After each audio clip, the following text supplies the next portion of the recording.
Cette idée, voilà, nous avons tous notre Golgotha personnel, qui est notre famille entière morte à Auschwitz. Alors la question que je vais poser à certains juifs, c'est comment se fait-il qu'ils aient pu naître dans les années 60 avec toute leur famille qui a été exterminée dans les années 40 ? C'est assez magique. Hein. J'aimerais bien qu'ils m'expliquent comment on fait pour naître en 60, en 70, en 80, quand toute votre famille a été exterminée dans les camps. Je veux dire, à un moment donné, il faut arrêter de nous prendre totalement pour des imbéciles. Je sais bien que on est face au peuple du miracle, hein, je veux dire, miracle démographique, ou d'un peuple génocidé double sa population en France, par exemple, entre 40 et 80. Comment une population majoritairement issue de la classe moyenne et des professions libérales, qui a un taux de reproduction à peu près égal aux bourgeoisies occidentales moyennes, c'est-à-dire entre 1,9 et 2,1, peut reconstituer sa population entre 1945 et 1990, quel taux de natalité devrait être le sien pour que ce soit possible, vous voyez ? Ça, c'est une vraie question qui est posée. Je pense que cette question ne tombe pas sous le coup de la loi.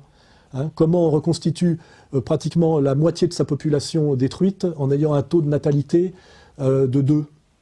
Il faudrait arrêter de raconter n'importe quoi, on est quand même dans le droit de vérifier, mais il n'est pas possible d'être né dans les années 60, 70 ou 80 quand tous vos ascendants ont été exterminés dans les années 40.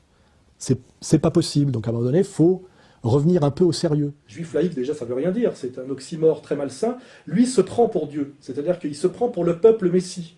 Et lui, c'est l'arrogance totale, et qui, en dernière instance, on le remarque, une arrogance tribale. C'est-à-dire, je suis juif, donc je suis supérieur, voilà. Hein.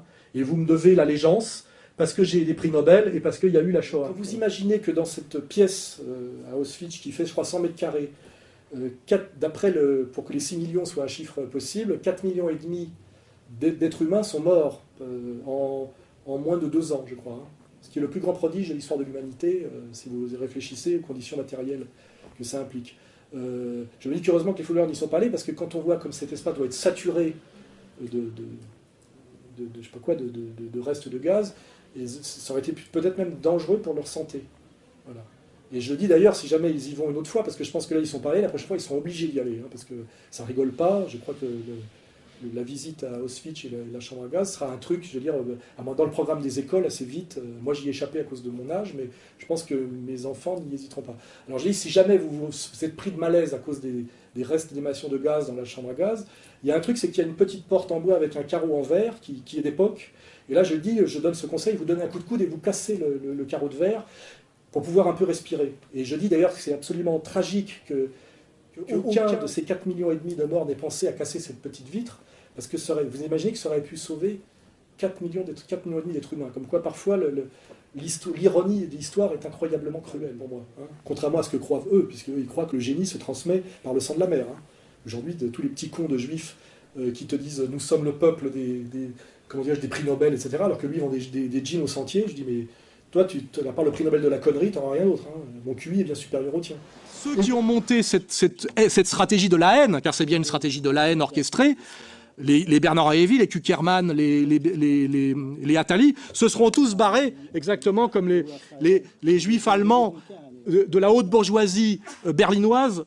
En 1933, ils ont vite compris qu'il fallait qu'ils se cassent à Londres ou à New York. Ils sont pas restés. La Shoah est le bouclier émotionnel qui permet qu'on ne voit pas la Torah. Hein, et que, oui, la Torah, c'est-à-dire la réelle vision du monde juif. L'organisation de domination de la France qui s'appelle, qui est la pyramide, qui avec le CRIF, la LICRA, les étudiants juifs de France, et toutes les escroqueries soi-disant anti-racistes avec SOS Racisme, etc. Donc la LICRA se vante d'avoir réussi à me couper le sifflet sur les réseaux sociaux par Facebook, comme elle avait déjà réussi à m'interdire de médias les 15 années avant, quoi, voilà. Et puis il y a ceux qui sont tout le temps en train de vouloir se valoriser par leurs ancêtres, c'est le tribalisme, hein, et c'est toujours, effectivement, alors il y avait, mes ancêtres ont été des nobles, ça n'empêche pas que toi tu sois un con et une merde, c'est la réponse. Bon, mes ancêtres étaient des paysans ou des ouvriers, toi t'es profession libérale, ferme ta gueule. Et puis il y a aussi l'escroc à la Shoah, c'est-à-dire j'ai été dans les camps, tu y as jamais été, mon grand-père est mort à Auschwitz, c'est faux, tu mens, parce que comment oserait-on demander des comptes au peuple des intouchables et au peuple de la vérité révélée. Les féministes hystériques à Saint-Alaire qui viennent profaner les églises, qui attaquent aussi des mosquées, mais jamais les synagogues. faudrait donc demander peut-être à Monsieur Soros ou à Madame Fourest pourquoi les Femen attaquent tous sauf des synagogues. Zemmour, lui, n'a jamais de problème. Il a été condamné à 2 000 € avec sursis. Moi, j'ai condamné à 6 000 € plein pot. Et que c'est ce 2 poids 2 mesures qui est insupportable. C'est cette incapacité qu'ont ces gens à faire leur autocritique. Et là, d'ailleurs, je ne mets pas Zemmour dans le paquet. Zemmour a toujours été sur la même ligne. Lui, il est assez cohérent. Ce que je fais remarquer, c'est que si ça ne s'appelait pas Zemmour, il aurait beaucoup plus d'ennuis qu'il n'en a. Donc, il y a un privilège d'être juif en France qu'il faut totalement admettre, qui est évident. Très puissant lobby dans le monde audiovisuel, notamment et dans le cinéma. Le lobby juif et le lobby homosexuel, bien sûr. Pour ça, je réussis pas. Alors, je suis ni l'un ni l'autre. Je suis foutu. Bah, vous pouvez, en léchant un peu des culs, avoir une petite carrière secondaire, comme Apathy et des mecs comme ça. Mais c'est sûr que pour vous monter vraiment très haut, ça pourrait vous aider. Alors juif, vous pouvez pas le devenir parce que c'est racial, c'est de naissance. Vous voyez, on peut pas. Mais PD, il suffit de vous faire enculer. Et au point où vous en êtes, il n'y a plus grand chose à faire. Vous voyez. Et ça veut dire ça. Voilà, Anne Kling a sorti ce livre qui s'appelle Menteur et affabulateur de la Shoah. Livre inattaquable qui montre effectivement tous les gens qui parlent de ce qu'ils n'ont pas vécu, qui mentent, et en sachant que le goy est obligé de fermer sa gueule quand on parle de Shoah et d'admettre des trucs invraisemblables. Alors dedans, il y a toutes les histoires les plus invraisemblables. Récemment, on avait parlé de la jeune fille au loup. C'était n'importe quoi, élevée par des loups. On a le mec avec l'histoire de la pomme. Elle parle du journal d'Anne Frank, sur lequel il y aurait beaucoup à dire. Si je dirais, il y a quelque chose d'insupportable dans l'histoire d'Anne Frank, c'est sans doute pas son récit qui est essentiellement romancé, c'est qu'elle n'ait pas touché les droits sur l'invention du stylo bic, puisqu'elle l'a inventé visiblement avant le baron Bic, puisque déjà une partie de son journal est corrigée au stylo bic, qui a été inventé en 51. Donc il semblerait qu'Anne Frank soit effectivement un génie, pas de la littérature, ni de la mémoire, mais par contre qu'elle ait inventé le stylo bic avant le baron Bic et qu'elle n'ait pas touché le pognon. Donc il y a peut-être moyen d'une petite réparation là. Voilà. Donc dans ce bouquin, il y a effectivement toute une série d'affabulateurs de la Shoah, inattaquables. Donc Monsieur Aziza, comme vous le savez, avait dit qu'il n'était pas question qu'il m'invite parce que blablabla, son grand-père était mort à Auschwitz. Comme j'ai un petit peu de culture, j'ai tout de suite soupçonné que c'était assez peu crédible. Monsieur Aziza est un juif algérien qui n'a jamais mis les pieds sur le continent européen avant les années 60, à mon avis. On a vérifié, évidemment, et fait vérifier qu'aucun Aziza n'est mort à Auschwitz, alors à moins qu'il s'agisse de sa grand-mère maternelle. Un Aziza est mort à Sobibor, c'est vrai, mais ce n'est pas sa famille, on a vérifié, puisque, voilà. Des gens ont demandé à Monsieur Aziza donc, de nous dire qui était son grand-père, donc maternel, qui ne porte pas le nom d'Aziza, qui était mort à Auschwitz.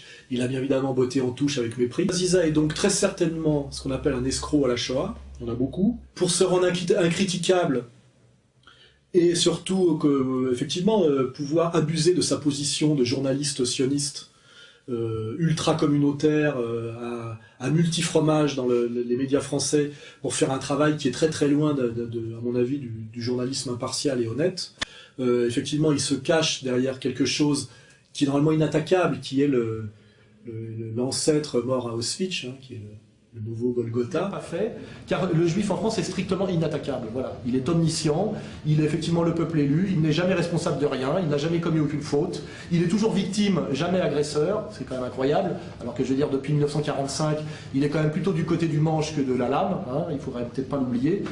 Voilà. Et si ça a été fait, on serait dans une discussion entre honnêtes hommes. Voilà. Et je demande simplement ces préalables-là, c'est tout. Une dernière question, ce qu'on a vu dans ce débat, moi ce que j'ai... La LICRA est en fait un des bras armés de la communauté juive organisée, qui ment en prétendant que c'est une association antiraciste. On va montrer d'ailleurs quel est son directoire, il n'y a pas un noir et pas un arabe dedans. Hein.